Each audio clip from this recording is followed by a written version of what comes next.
Rojos és una peça de dansa que surt d'una investigació que vam fer de 2 anys sobre l'època de postguerra de la Guerra Civil Espanyola i és una proposta d'equip on hi ha diferents línies i llenguatges on, per exemple, la música té un paper molt rellevant, però també l'escenografia, les llums, el so. O sigui que realment intenta ser una proposta global. Molt ràpidament vam decidir que volíem fer una peça de creació perquè no fos una apropiació sobre uns materials d'una època i que d'alguna manera passés per la nostra pròpia expressió sobre el que sentíem que havia passat en l'època de postguerra.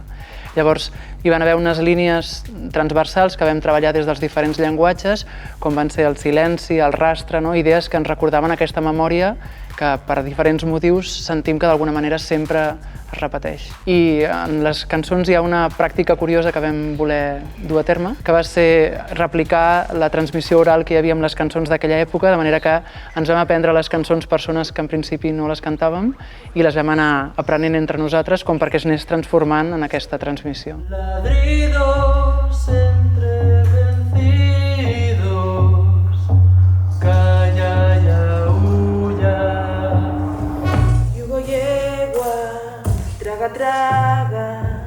verdugo y muerta.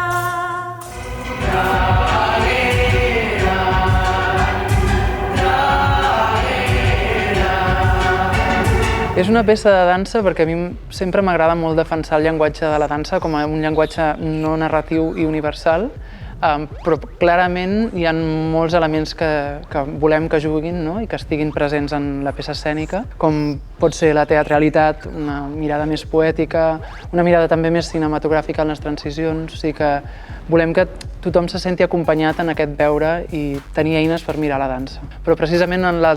darrera funció que vam fer, la Bea, que és una de les intèrprets, parlava de com ha sentit que es ressignificava el text que diu precisament amb tot allò terrible que s'està fent a altres punts del món i que d'alguna manera fan present un text que hauria de ser passat.